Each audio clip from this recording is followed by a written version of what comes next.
Kemudian Bapak juga aktif dalam organisasi masyarakat Batak ya. Iya. Saya masih ingat tahun 1995. Iya. Waktu itu Pertungkuan Dalihan Natulu yang Bapak pimpin bersama pemerintah mengadakan Horas 50 tahun Indonesia Merdeka. Iya. Waktu itu acaranya luar biasa dan mungkin saat ini tidak ada organisasi masyarakat Batak yang mengadakan seperti itu. Iya. Kenapa Bapak peduli pada organisasi yang bernuansa ada istiadat atau organisasi paguyuban itu? Nah, waktu itu saya melihat pesta-pesta adat Batak itu terlalu panjang. Saya potong Pak sebentar. Bapak juga waktu itu yang mengusulkan acara pernikahan adat Batak juga kalau bisa malam hari diadakan. Iya. Ya, silakan. Dan itu saya praktekkan. Jadi waktu itu saya melihat bahwa pelaksanaan pesta-pesta adat Batak itu sangat terlalu panjang. Banyak waktu yang dihabiskan oleh orang tua di dalam pesta-pesta. Jadi saya khawatir bagaimana mengurus anak-anak yang ditinggalkan. Dan kalau waktu itu bisa dibuat tetap lebih singkat, orang tua tidak capek, dalam sukacita pulang ke rumah, masih bisa melihat anak-anak, masih bisa mengurus waktu-waktu yang lain, dan tidak mengorbankan pekerjaan sehari-hari. Jadi tidak mengorbankan pekerjaan sehari-hari. Karena waktu itu orang bekerja masih sampai hari Sabtu. Jadi biasanya waktu itu dibuat pesta hari Jumat. Ya, waktu itu pesta hari Jumat. Beda sesudah waktu kerja diganti sampai hari Jumat, maka seperti sampai sekarang pesta-pesta pada umumnya seperti di Jakarta ini setiap hari Sabtu itu minimum 35 pesta perkawinan di Jakarta ini dalam seminggu. Iya, setiap hari Sabtu. Setiap hari Sabtu. Nah, ada pesta yang bisa lewat jam 8 malam. Jadi bayangkan betapa capeknya pengantin itu, mulai dari jam 4 pagi harus sudah salon kemana dan sampai nanti sesudah pesta di gedung masih harus ada lagi di rumah. Nah, jadi banyak waktu yang diboroskan. Nah, kemudian kami lihat apa yang penyebabnya, yaitu hanya penyerahan ulos holong dan ulos ulos Namarhadohoan. Jadi oleh sebab itulah di Simanjuntak tahun 1994 mencoba mengadakan pertemuan di kalangan Simanjuntak. Bagaimana jalan keluar? Itulah yang ditawarkan tahun 1995. Nah, memang waktu itu banyak protes. Bagaimana apalagi acara malam itu? Termasuk itu, ya. Jadi waktu itu proteslah tukang-tukang ulos yang ada di Tapanuli. Tapi sesudah mereka protes, saya katakan saya kumpulkan mereka di Balige, di Tarutung, ya. Kemudian saya ceritakan kepada mereka, kalau saya mengawinkan anak, saya mendapat 200 ulos. Dan 200-nya itu minggu depannya saya jual ke Pasar Senen. Kemudian nanti kalau saya perlu, saya beli dari Pasar Senen. Jadi kalau misalnya dalam harga sekarang, saya beli 200.000, 300.000 satu, tapi waktu saya jual hanya 50.000. Jadi yang saya rugikan bukan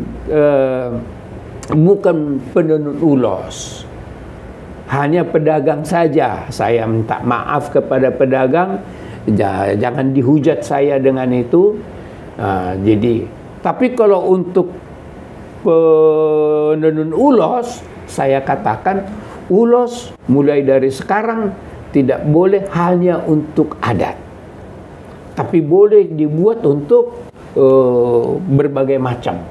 Termasuk saya katakan ini saya beli, saya buat jadi jas, kemudian saya bagikan ulos kepada beberapa penetua, dan waktu itu kalau Amang Pendeta melakukan itu, maka mungkin akan lebih diterima oleh para masyarakat.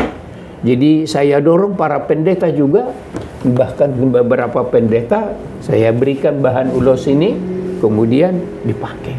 Jadi pada tahun 95-96 sudah banyak pendeta sebenarnya menggunakan jas ulos. Begitu ya? Iya. Kalau bicara soal keaktifan Bapak tadi di Gereja. Ya, dan juga organisasi kebatakan. Sebenarnya kalau mau tahu apa yang Bapak rasakan, itu kan di acara ada banyak habis waktu di gereja juga, sementara Bapak juga seorang intelektual, guru besar, yang jam terbangnya kemana-mana sangat tinggi. Iya. Saya bahagia karena di semua waktu itu saya gunakan waktu dengan sangat baik. Jadi kalau saya misalnya ke pesta, saya sudah tahu kedudukan saya di pesta itu apa. Nah, jadi kalau saya hanya sebagai sahabat dan hanya sekedar dongat tubuh, jadi tidak usah saya harus ikut sampai habis pesta itu, karena tugas saya di situ harus hanya sekedar menyampaikan tumpang. Gitu ya. Tapi kalau nanti ada di mana saya harus memberikan ulos, maka sejak ada pembatasan itu, saya atur kalau misalnya Simanjuntak hanya sebagai tulang, maka kita katakan Simanjuntak tidak boleh lebih dari 5 ulos sebagai tulang atau hula-hula. Yang lain diberikan dalam amplop, karena itu jauh lebih bermakna buat si pengantin. Karena kalau misalnya sekarang saja ya, misalnya dalam masa sekarang, kalau ulos kita kasih dengan harga 200-300, dia nanti akan pergi Senin hanya dia dapat 50. Kalau kita kasih tupak 200, itu sudah lebih bermakna buat dia. Begitu ya. Itu jadi, dan itu kita lakukan. Begitu juga kalau di gereja, selalu saya usahakan bahwa semua program harus on time. Gitu Pak ya. Ya. Pak Simanjuntak, Bapak mengikuti pendidikan S2 2 kali di Amerika ya? Ya. Juga PhD, doktor di Amerika juga. Betul. Tapi di satu sisi Bapak sangat peduli kepada ada istiadat dan budaya Batak. Iya. Ada yang mau saya tanya lagi tentang acara adat Batak di malam hari pernikahan itu Pak. Iya. Waktu itu bagaimana respon orang Batak yang Bapak lihat?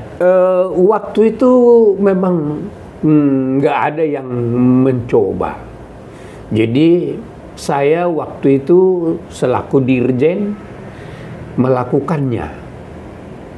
Ya, jadi saya buat itu hari Kamis. Di gedung mana Pak? Di gedung apa itu yang di jalan Warung Buncit itu yang dulu Hermina. Gedung Hermina, iya. Di situ. Yang saya undang di pesta adat itu tidak lebih dari 400 orang. Ya, 400 orang, bukan 400 keluarga. Jadi waktu itu, waktu saya meminang, memang keluarga Matondang keberatan. Jadi kalau memang itu harus dilakukan, tapi anak saya dan calon mantu saya waktu itu sudah sepakat mau. Ya, karena mereka senang. Jadi, jadi berarti saya nggak perlu bangun jam 4, katanya ya. Jadi pemberkatan di gereja jam 3. HKBP Kebayoran Baru. Waktu itu karena gereja mantu saya di Jalan Jambu, ya. Jadi pemberkatan jam 3, kemudian jam 6 sudah mulai menerima hula-hula. Kemudian belum sampai jam 9 selesai pesta. Singkat padat ya? Malam. Dan tidak ada yang merasa keberatan. tidak ada merasa ya. Tapi karena waktu itu besan saya mengatakan kami tidak mau jadi tuan rumah, jadi biarlah taruhan jual gitu ya. Jadi kami yang menjadi pemegang pesta dan saya lakukan. Karena tentu banyak saudara-saudara teman-teman nanti akan menggerutu kalau mereka nggak diundang mengawinkan anak. Begitu ya. Saya bikin resepsi. Jadi biarlah di situ bersuka cita.